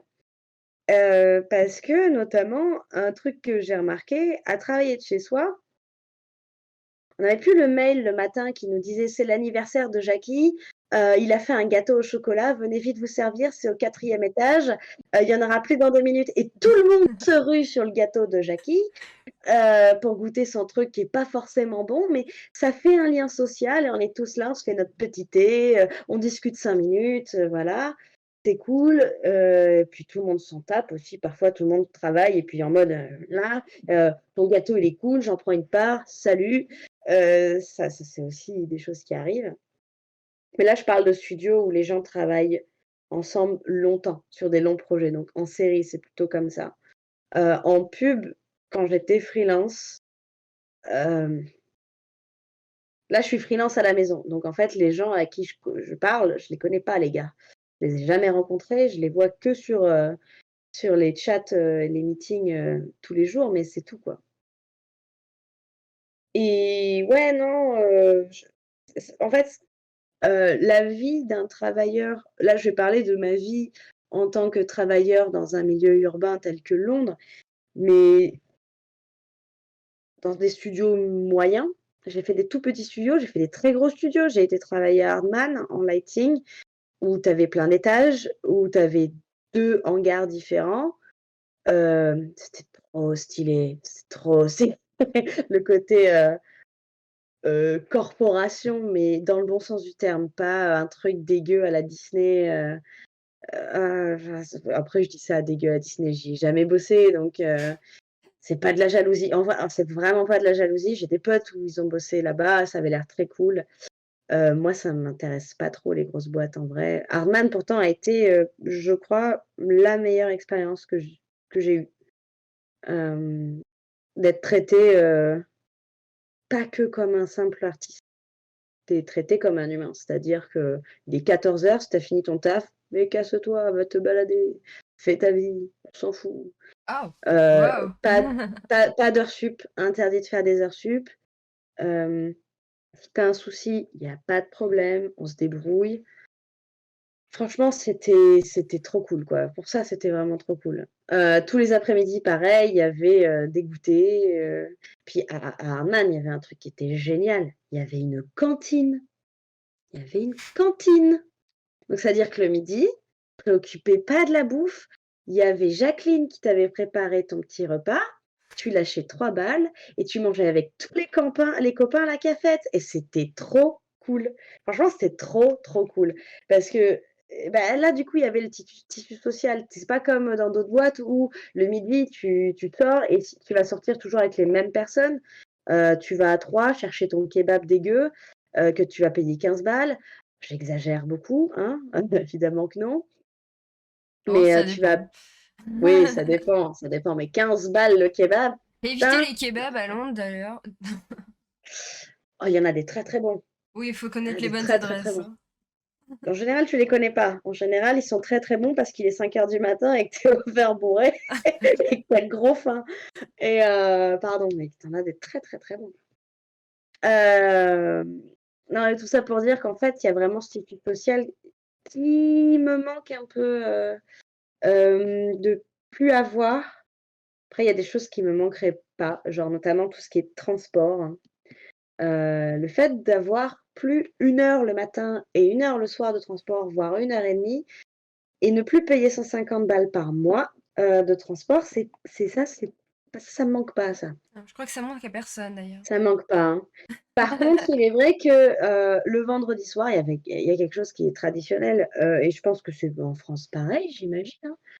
Enfin, en tout cas à Paris ou dans les grandes villes, je sais rien, je me permettrai pas de parler, mais en gros, le vendredi soir, on avait toujours, le petit pub, quoi. Ouais. Ça, c'était toujours sympa. Tu avais bien travaillé toute la semaine et tu te fais ton petit pub avec les copains. Ça, c'était cool. C'était vachement cool.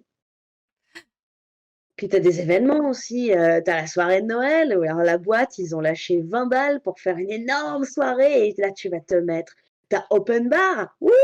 Wouh! C'est la folie et souvent, là, tu découvres tes potes. Bah, par exemple, j'ai une soirée de Noël mythique dans la tête où j'avais le réal sur lequel, d'une série sur laquelle je bossais et il avait l'air toujours cul-pincé, très, «Non, je suis le réal, je suis très professionnel, blablabla, blablabla, je suis très responsable. Ne me parle pas comme ça, attention, blablabla» et en soirée, putain, c'était un autre homme, il était torchasse et il disait n'importe quoi et en fait, c'était trop drôle parce que ce genre de choses, quand tu bosses chez toi, tu sais pas comment, se meuvent les personnes, heu, tu sais pas comment ils sont en fait, parce que tu les as que, sur un écran. Mais tu sais pas quel tic il a, genre s'il se tripote le nez, s'il adore taper du pied. Bah, un truc qui m'a toujours saoulée, quand tu bosses avec quelqu'un qui est un peu stressé à côté et qui tape du pied comme un con là, comme ça, qui s'arrête pas et que tu as envie de lui dire: «Tu peux arrêter s'il te plaît? Ça me saoule». Ah là, au Heu, moins, tu l'as plus. non, non, après je bosse avec mon copain à côté, il y a des fois, il y a des trucs qu'il fait qui me saoulent aussi, hein. Bon, c'est rare, hein, évidemment, mais heu, c'est pas bien non plus de rester enfermé chez soi. Tu perds en, en qualité sociale quand même, on va pas se mentir. Mmh. Puis tu restes toute la journée devant ton PC, mais littéralement, tu ne au moins quand on allait au studio, tu bougeais ton derche pour aller le matin, prendre ton métro et ensuite tu rentrais. Alors oui, c'était métro, boulot, dodo, mais au moins tu marchais parfois un peu. Mmh. Après je me plains pas parce que c'est vachement mieux quand même d'être chez toi. Tu peux aller te faire un tour dans la journée et tu es pas obligé d'aller prendre le métro. Mmh. Voilà. J'ai pas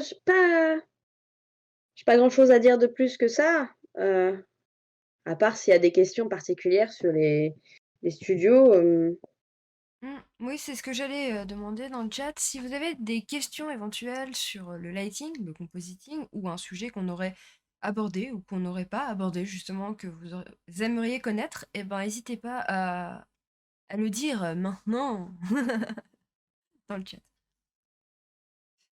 Moi, je suis en train de vérifier. Je pense qu'on a globalement fait le tour.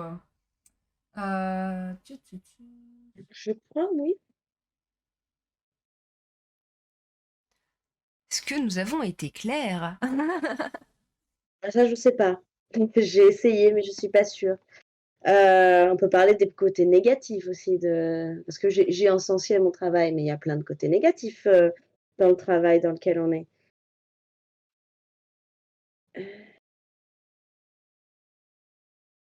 Heu, il y a une Ah, il y a une question. question en effet. Il me semble que tu as dit que tu passais lead ou sup. Qu'est-ce que ça fait? J'ai jamais été superviseur. À savoir que superviseur est au-dessus de lead, en général. J'ai été lead sur 3 projets différents, en série. Qu'est-ce que ça fait? Bah, au début, c'est cool parce que tu te dis: «J'ai des responsabilités». Ça fait méga peur au début aussi, hein, parce que, hem, tu as beaucoup de responsabilités, tu dois gérer une équipe, tu dois gérer le flot de travail de tout le monde et en fait, tu es responsable du fait qu'à la fin de la semaine, tu aies tant de choses qui étaient livrées. Bon, il se passe que j'étais dans une boîte qui était plutôt conciliante et qui était OK quand il y avait des problèmes, parce qu'il y avait des problèmes et il y a toujours des problèmes en série. Dans toute production, il y a des problèmes de toute façon, c'est jamais, géré, correctement. C'est pour ça qu'il y a aussi des marges de manœuvre en général. Quand la production est pas trop mauvaise, il y a des marges de manœuvre, heu et du coup, non, ça allait. Mon boulot, il était simple. Le matin, je me levais, je disais bonjour à ma team, je faisais un récap des choses qu'on avait à faire, des objectifs de la journée, de rappeler si on avait des meetings importants, des deadlines, enfin des limites de temps particulières et je vérifiais au jour le jour que tout est bien fait. Par jour, je passais au moins 1 heure ou 2 à vérifier les plans qu'ils avaient faits, les corriger, leur donner des notes et de leur dire quand est-ce qu'ils pouvaient oui ou non les faire, comment ils devaient les faire s'ils avaient un problème et mon autre boulot aussi était de gérer, résoudre les problèmes. Mmh. Parce que souvent j'étais avec des juniors, je dis pas qu'ils étaient pas capables de résoudre les problèmes tout seuls. La majorité du temps, les juniors sont vraiment pas mauvais. Ces derniers temps, j'étais impressionnée par la qualité des des juniors avec qui j'ai bossé. Il y en a peu, qui étaient, complètement largués ou qui n'arrivaient pas à tenir le rythme. Il y en a plusieurs qui malheureusement et ça c'est quelque chose que je déplore dans ce monde, qui souffraient en silence et qui disaient pas, qu'ils n'y arrivaient pas et demandaient pas d'aide. Moi, je préconise d'ailleurs, à quiconque travaille dans n'importe quel boulot, la communication. Vraiment la communication, c'est la clé. Tous les matins, demander si ça va, s'ils sont capables de faire la charge de travail qu'ils avaient à faire. S'ils sont pas capables de le faire, ne pas leur faire, peser la pression parce que moi, en tant que lead, c'était moi qui devais gérer cette pression, c'était pas eux moi, je voulais pas que les gars de ma team, ils souffrent de cette pression. Je voulais vraiment que, qu'on me dise si ça va pas, quoi. Exactement. Il faut savoir de quoi on est capable. Si tu pas capable de le faire, après, c'est un junior, souvent, c'est ça aussi, on a tendance, quand on débute un boulot, parce qu'on veut faire ses preuves, on va dire: «Je suis capable». C'est normal, on veut faire ses preuves, on veut absolument pas dire: «J'y arrive pas», mais c'est une connerie. Je pense sincèrement que c'est une connerie. S'il y a des gens dans le chat qui veulent faire ce métier, qui sont juniors ou quoi que ce soit et qui veulent débuter, ne mentez pas à votre lead, ne mentez jamais à votre lead. Sauf si vous êtes sur un con, mais la plupart du temps, les gens sont ils on a été aussi des juniors et on sait ce que c'est, de travailler en production en général. C'est pour ça qu'on est lead. Hem On est censé vous aider, on est là pour ça. Donc un lead qui vous dit pas, «Si tu as besoin de moi, tu me le dis», c'est un con. J'ai eu des leads, littéralement, qui m'ont dit: «Non, mais si toi on t'a embauché, c'est parce que tu es censée être indépendante». Putain, c'est chaud, quoi. «Ouais, mais mec, je sais pas faire ça». «Ah bah, tu te démerdes». Ah bon, Waouh! Bon, c'est pas un très bon lead. non, c'est formateur, mais tu te sens super mal. Tu te sens super mal d'avoir ça.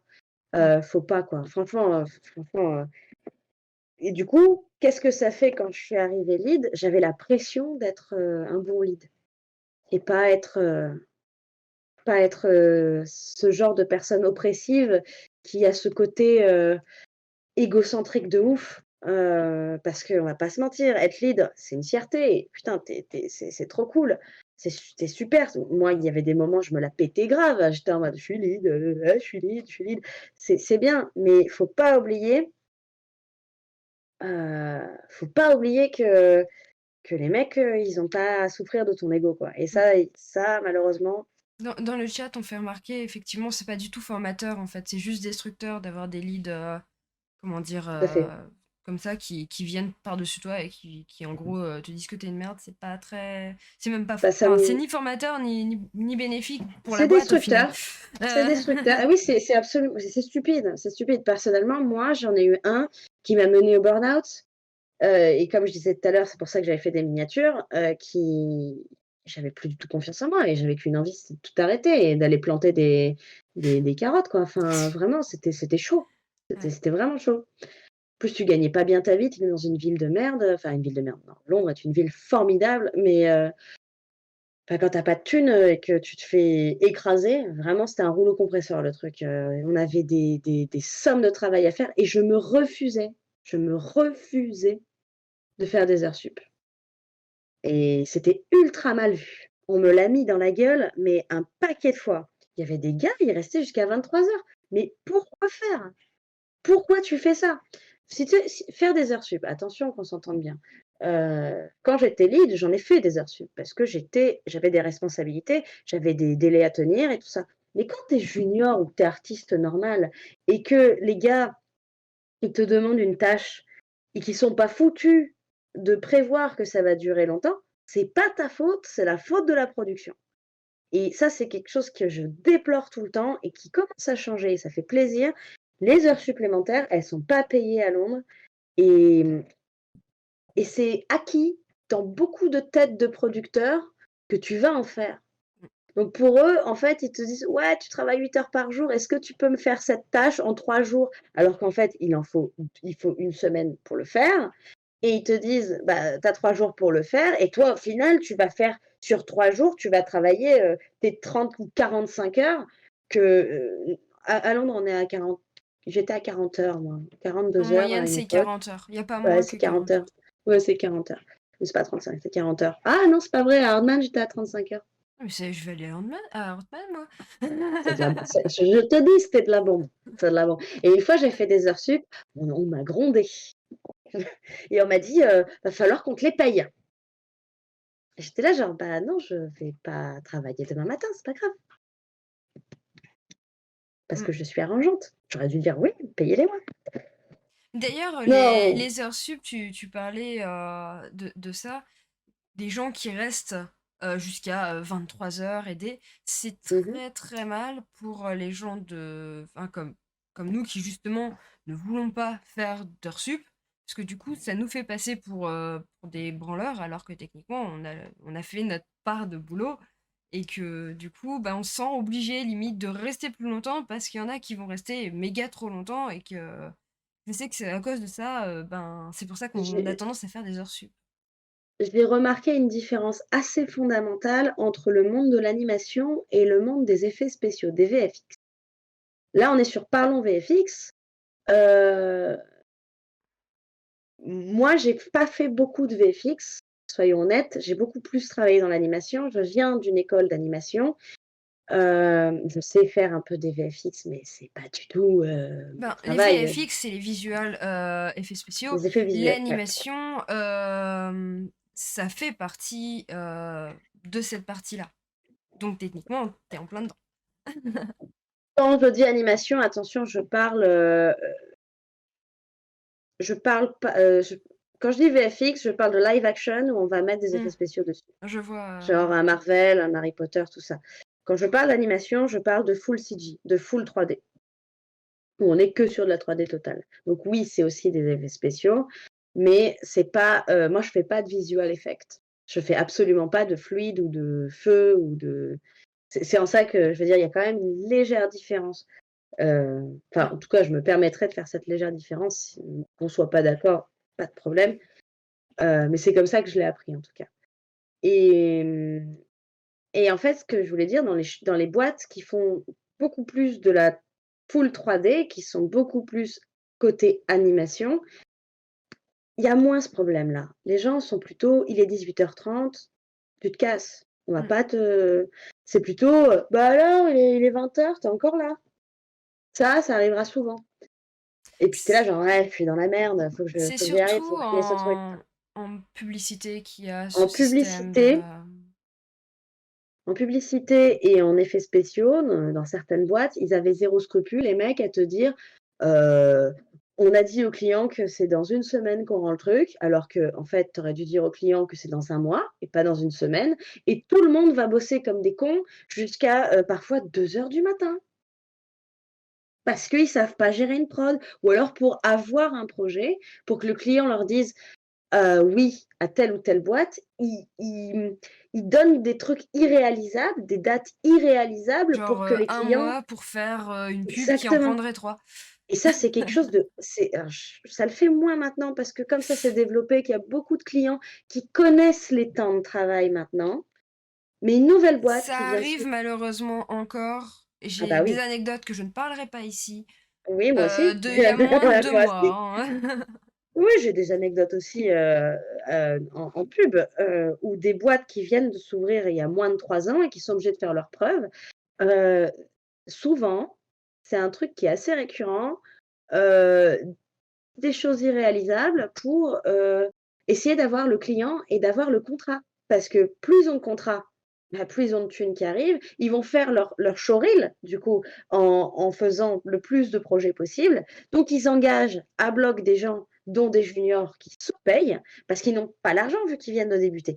Ça encore, ce que je veux dire, je comprends dans le sens où c'est une boîte qui monte, mais hem, c'est récurrent et ça devrait pas être normal.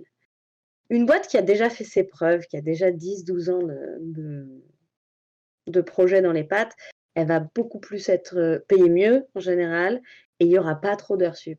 Mm. Enfin, je le vois en fait, de sur toutes les boîtes, dans lesquelles j'ai travaillé, il y a une différence dans les boîtes naissantes, les boîtes déjà installées et les vieilles boîtes. Les vieilles boîtes, alors là, c'est guinguette quoi, ça va, ça va. Ou alors c'est des connards et ils sont restés des connards. Non, enfin, je sais que moi, pour les Bon. boîtes assez anciennes dont j'ai entendu parler et d'autres où j'étais, ça va. Franchement, les heures sup, on n'en fait pas, ou très très peu, et ça fait pas partie de la culture. Pardon, j'étais aussi en train de lire le chat, excuse-moi, j'ai pas écouté ce que tu m'as dit. Je suis désolée. Je disais donc que dans les vieilles boîtes, j'ai pu constater que bah, la culture ah, comment on appelle ça?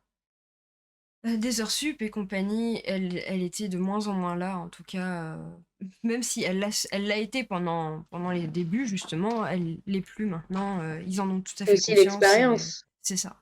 c'est aussi l'expérience. Les gars, ils ont bien compris que, bah, il va leur falloir, tant de semaines pour faire tel genre de pull.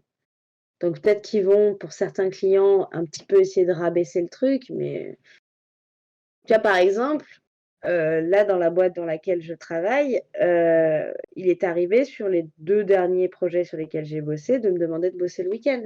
On m'a pas absolument pas obligée. On me dit: «Ne fais pas d'heures sup». Mais par contre, c'est cool si tu peux bosser le week-end. Demain, je bosse, par exemple. Mm. Oui, mais le week-end, tu es payé. Ici, en Angleterre, tu es obligé d'être payé le week-end. Bah, étant freelance, en fait, je suis payée, Ah oui. à la journée. Donc demain, je travaille une demi-journée, bah, j'aurai un demi, salaire par jour, quoi, enfin, un demi-taux horaire. Mm. Heu, Yep. ouais, alors après, j'ai vu un truc dans le chat, pardon, faut J'ai pas faire d'heures sup, mais en fait, pas le choix.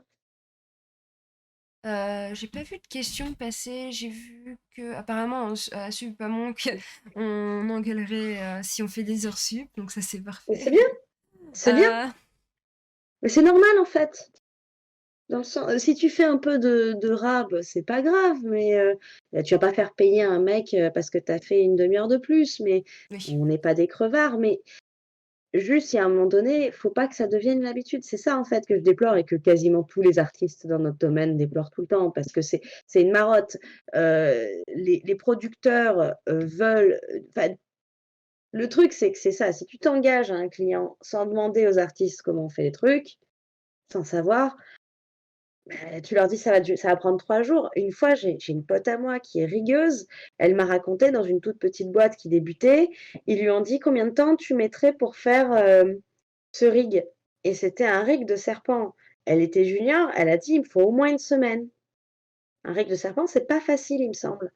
Je sais plus exactement, mais il me semble que c'est pas si facile et heu et la productrice, elle a dit: «Ah mais non, mais j'ai dit au client, c'est 2 jours». Bah alors me pose pas la question, c'est pas possible. Ouais, c'est hyper compliqué. C'est comme les tentacules en fait. T'as J'avais tout plein de joints à j'adore le concept, rajouter. quoi.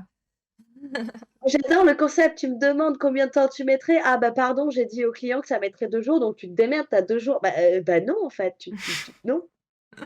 2 jours pour faire un rig de serpent, il me semble que 2 jours, c'est ric-rac. En effet. Ah, ça va changer. C'est en train de changer. C'est en train Franchement, de il y a pas changer, bien mal sûr. de choses dans l'industrie qui commencent à évoluer. On le sent, on le voit. Donc ça va. Il y a un truc aussi, pour rester un petit peu dans la mini polémique, c'est pas de la po non, c'est pas de la polémique du tout en fait. Quelque chose que je voulais souligner et moi personnellement, je n'ai jamais eu de problème par rapport au fait que j'étais une femme.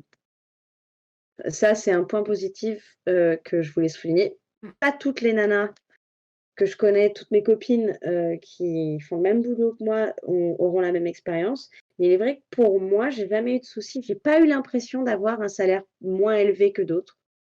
C'est plus à la qualité de ton travail que tu étais payée, plus qu'à la tronche du client. Mm.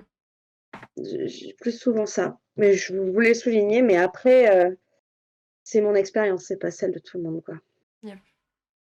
Je fais des amies, elles ont pas vécu ça, elles ont eu d'autres soucis, que je n'ai pas vécu. C'est vrai que ça, là-dessus aussi, ça évolue pas mal. Bon, malheureusement, il y a toujours peu de femmes sup et à des postes, on va dire, intéressants. Mais c'est aussi parce que ça a mis très longtemps à leur permettre d'avoir des postes intéressants que ça commence seulement à arriver maintenant. D'ici 10 ans, peut-être qu'on aura que des femmes au générique. Là. Euh, Non, mais moi je suis pour la mixité, c'est Oui, moi vachement cool de aussi. travailler, C'était pour je suis rire. pour oui, bien sûr, je suis aussi pour la mixité, c'est vachement cool, hein. J'ai mais un truc par contre que j'ai remarqué entre le moment où je suis sortie d alors, au moment où je suis entrée faire mes études, tous mes profs me disaient quand j'étais en BTS que les années d'avant, il y avait que des mecs. Ah ouais. Et nous, notre promo, il y avait quand même plus de femmes que d'hommes, dans la promotion et quand ensuite on est allé à Supinfocom, on a eu le même discours, enfin les professeurs ont eu le même discours de voir que dans le monde de la 3D, donc moi j'étais à Supinfocom en 2000 de 2011 à 2014 et j'ai fait mon BTS de 2008 à 2011 du coup. Hem, En fait, ils ont vu une évolution et maintenant, j'ai l'impression que ça a rééquilibré. J'ai des Ouais, potes à moi, maintenant, ils on m'ont est dit: globalement plutôt «Ah mix en fait. ouais, c'est plutôt une parité». Quand nous, on y est allés, il y avait vraiment apparemment beaucoup, beaucoup de femmes. Mm. Mais apparemment ça s'est rééquilibré et c'est cool. Moi je trouve ça cool. Enfin, je m'en fous en fait, enfin, si non, en fait, ce que je veux dire, c'est que si c'était, plus de mecs, je trouve ça je trouve ça très intéressant que les femmes se soient dit plus capables de faire des métiers techniques aussi et tu vois, par exemple, moi, j'aurais jamais pensé à ce métier à la base et pourtant, en suivant un pote, je me suis même pas préoccupée de l'idée de: «Est-ce que je vais être capable de le faire?» Je me suis dit: «Je serais capable de le faire». Je me suis pas posé la question, mais tout le monde se dit pas ça. Ouais, c'est triste. J'ai pas fait voilà, pour répondre à la question d'avant, je n'ai pas fait ce métier par vocation. Moi, j'aime faire des trucs et la 3D pour moi, c'était un outil. Voilà, mais j'ai plein de potes, au contraire, eux, c'était leur vocation. Ils voulaient absolument travailler dans le jeu vidéo ou Mm. dans le cinéma d'animation. C'est rigolo d'ailleurs la différence de point de vue. C'est que moi, j'en ai un peu rien à carrer, j'utilise ça vraiment plus comme un outil de création, en fait. Mm. Voilà, voilà, voilà. Ok, Putain, ok. j'ai Eh dit ben, des on mots arrive incroyables. à la fin du live. J'aurais une dernière question à te poser. Si dans le chat vous avez une dernière question à poser, c'est le moment ou jamais. Euh, Du coup, moi j'avais une question que je pose toujours, mais du coup, si tu avais un conseil à donner à quelqu'un qui voudrait devenir lighter ou compositeur, ou les deux, comme toi, ou de travailler dans la publicité ou dans la série, quel ça serait? Je sais pas si c'était très foncé ma question, mais voilà. Alors, j'ai 2 conseils fondamentaux, mais pas forcément que pour le lighting. Essayer d'avoir confiance en soi et de croire, attention ça sonnait moins con quand quand je l'ai écrit sur mon papier et non vraiment, en fait, j'ai capté que quand je me faisais pas confiance, par exemple, dans mon métier, je faisais n'importe quoi. Je j'arrivais pas à faire des trucs bien. Alors que si je me disais: «Je vais le faire trop bien, ça va trop bien marcher et je vais être trop, sûre de moi, ça va être cool, ça va être cool» et surtout être curieux. Pour être un bon lighter, pour être un bon compositeur, tout comme être, une bonne personne en général, oh là là, la philo à deux francs, être hyper curieux. Pour faire du bon lighting, je pense qu'il faut, regarder, les environnements, regarder la lumière, regarder comment la lumière, agit sur les objets, sur quel type de matériaux, à quelle heure, les ombres, comment elles se comportent. Est-ce que si c'est près, ou loin, si c'est enfin vraiment être curieux, s'intéresser à énormément de techniques différentes dans la vie, en fait. Quand vous êtes curieux sur absolument tout, d'un point de vue visuel ou autre, hein, n'importe quoi, en fait, ça va vous ouvrir l'esprit à tout et donc du coup, vous allez vous poser des questions sur tout et même pour votre boulot, je pense, que ce soit quelque chose de très concret ou quoi, hem quand on regarde plein de choses, on va se dire: «Tiens, j'ai déjà vu ça quelque part». Oui, c'est le moment chat, voilà, le petit cul de chat. Voilà mon petit Foufou. Je vous présente Foufou, heu,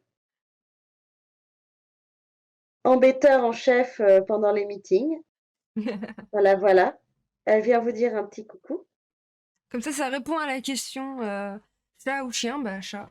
Euh, Chat, ouais, j'aime bien les chiens, mais j'en ai jamais eu. Enfin, bref. Du coup, il t'a un peu coupé, donc tu disais donc ton dernier conseil. Être curieux, Ok. c'est pas un vilain défaut et reprenez les gens qui disent que être curieux est un vilain défaut. C'est C'est le plus beau toujours des défauts. c'est jamais C'est un le vilain défaut, c'est C'est le toujours bien. plus beau des défauts, la curiosité au-dessus. La curiosité t'apprend tout et dans ton boulot de lighter ou n'importe quoi au final, t'apprends tout.